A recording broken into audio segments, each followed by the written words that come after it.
Hello, ladies and gentlemen. I am the Omni viewer, and a new little bit of independent animation has just made its debut on YouTube.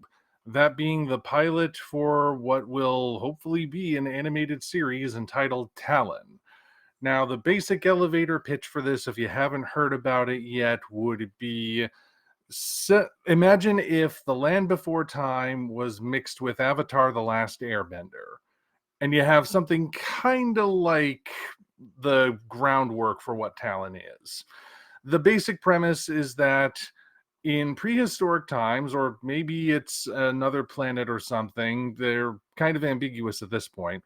But either way, it's a world where dinosaurs exist, and we follow this one juvenile raptor named Talon who is not quite like the other raptors. She's not exactly ferocious, even though she does want to fight, but she also has a kind heart. And it turns out she is one of several young dinosaurs in this world who is going to be a champion that will protect the planet from an alien invasion.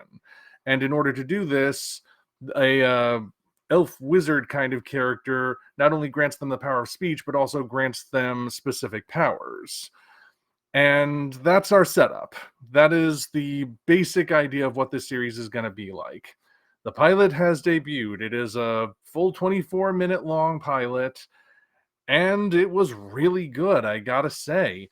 There's so many little details throughout here. Like, for example, if you're one of those people out there who is kind of sick of the Jurassic Park aesthetic invading every single dinosaur franchise, which I think is the primary reason why people are getting upset. It's not that the Jurassic Park movies and Jurassic World movies have bad dinosaur designs. I think it's more that they're the only dinosaur designs anybody ever uses anymore. It's all just Jurassic ripoffs. It works fine for Jurassic Park, but it's led to a lack of variety because none of the people making dinosaur stuff wants variety. So if you're looking for something a little bit different in your fiction, this will deliver. Yes, the dinosaurs have feathers, although they're not necessarily accurate designs. There's a Spinosaurus character that shows up, and, for all we know, Spinosaurus has gone through so many iterations. Maybe one day it will circle around to being that design is accurate. Who knows? But right now, it's not necessarily that accurate. That design is definitely amped up to look more ferocious. But the designs here actually are really good. You have a wide variety of stuff. Some of them are more accurate, some of them are not. There's clearly some anthropomorphization going on because some of the dinosaurs are going to talk. And even the dinosaurs who don't talk are clearly more intelligent than just your basic animals. But it's a good art design. These are characters that are pleasant to look at. They have an appealing color scheme, appealing outlines and profiles. They're all recognizable from each other. I like the way this show looks, definitely.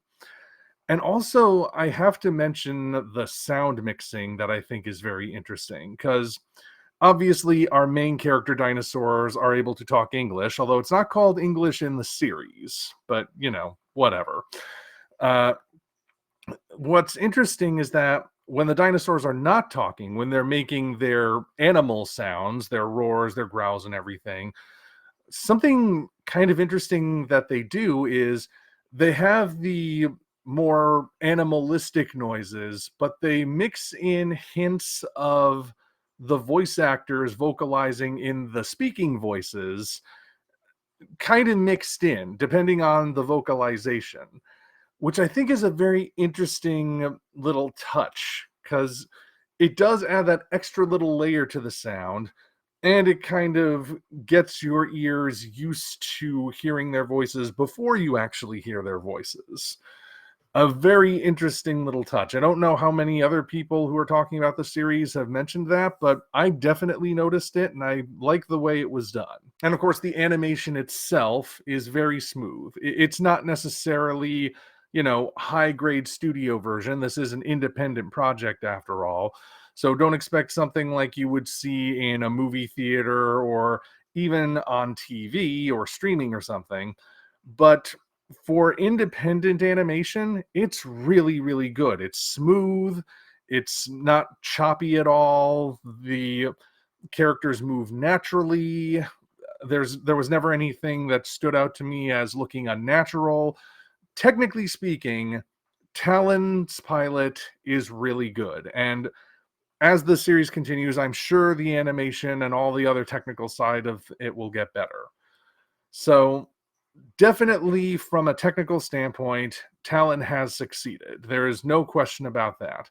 The only thing I would say maybe looks a little bit off is with the lip syncing, that every once in a while, uh, character mouths do this weird thing where their tongues stick out. And not at points where you would expect that to happen. Like, you're looking at my mouth right now, right? You can see the way my mouth is moving. My tongue is remaining inside my mouth when I'm talking. In Talon, the characters tend to talk a lot where their tongues stick out like this. And you know, maybe you can kind of say that kind of works for some of the dinosaur designs. On the more humanoid designs, it looks a little bit weirder. And it's just something I noticed. I don't know what led to that particular choice, but it's something that could potentially be improved on, unless it's a deliberate aesthetic choice that they don't want to change, in which case I question it. But, you know, not my show. So they can do whatever they want, really. That's the only thing I would say really stood out as kind of a weird thing with the animation and the visuals. But otherwise, this is a good looking show.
It might look good, of course, but how is the story? Is the plot good? Are the characters good? So on, like that.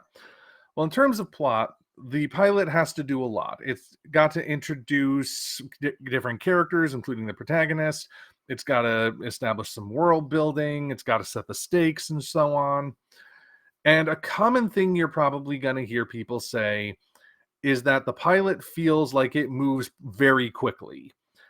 I agree with that. I wouldn't say it's rushed, but it's definitely moving at a really fast pace, to the point where it does kind of affect certain things. Again, I wouldn't say it's rushed, but some character arcs go from conflict to resolution very quickly, like in the span of a couple minutes. In within the episode itself, it might take longer, but what we see is condensed. Now, again, that's something that could be improved on later. I don't want the show to completely slow down, mind you. It's got to find a balance of moving at just the right pace, as opposed to too fast or too slow. And I'm sure they'll get there. They're getting enough of this in the feedback that I think they're going to take note of it. Well, hopefully, anyway. But it's the characterization where this show really stands out. Like, I don't want to necessarily give any spoilers, but the characters are definitely strong, particularly our eponymous protagonist. Talon herself is the kind of character that you will want to root for. specifically because she is an underdog, even before she gets the ability to speak in a language that we can understand anyway. The thing is, you see, there's been all of this talk recently about girl bosses and female protagonists who are Mary Sues and they're too unrealistically powerful and everything. And where are all of the compelling female characters who have their flaws, but they don't, things like that. You've probably heard the rhetoric a million times. I'm pleased to report Talon is a good female protagonist, a really good one, in fact, because she's not overpowered. In fact, she doesn't win a single fight in the entire episode. Even after she's granted her supernatural powers, she still sucks at fighting. So it makes you wonder, how is she supposed to win? Well, what she's got is first a kind heart that leads her to actually achieve something very different that makes you think, okay, this is a character I can definitely root for. You'll see what it is in the episode itself if you haven't seen it yet. And she's got determination. She's one of those I didn't hear no bell kind of characters where when she gets knocked down, she will get back up. And even that aspect is depicted in a realistic manner because sometimes she doesn't get up right away. Sometimes she needs to take a little time in order to get back up. Sometimes she can't get back up on her own and she needs the other people in her life to help her out. But she will get back up. You know that. And you want to see it happen. So combine that with the fact that she's an adorable little raptor hatchling, and how can you go wrong? I mean, with this only being the pilot, I'm sure there is always the potential to go wrong, but I don't want to see that happen. I think they're off to a really good start here. And if they continue on this path and they find a better form of pacing going forward, then we're going to have one for the ages right here. This is pretty interesting. I really want to see where Talon goes from this point forward. So if you haven't seen it yet, by all means, check it out. It's definitely worth it. And in case you're wondering, yes, I have also seen that other YouTube original animated dinosaur fantasy entitled Sauria. That's definitely the harder version. Like, I would say the difference between Sauria and Talon is like the difference between Conan the Barbarian and Harry Potter, let's say. That's not to say one is automatically superior to the other just because one is darker or one is more family friendly. I'm just saying that's the separation between them. And Sauria is really good too. You should check that out as well. But this video is about Talon, and Talon is definitely worth your time if you want to go check it out. So that's where I stand on the matter. And if you want to save some time looking for it, I did link it in the posts tab on my channel. So go there if you want to see. It'll bring you right to it. Anyway, if you saw Talon, what do you think? Are there any areas you think it could improve? Are there any areas that stood out to you as exceptionally good? Go ahead and share your thoughts. I'm sure the people who made it are listening. Until such time as we meet again, this is the Omni Viewer signing off.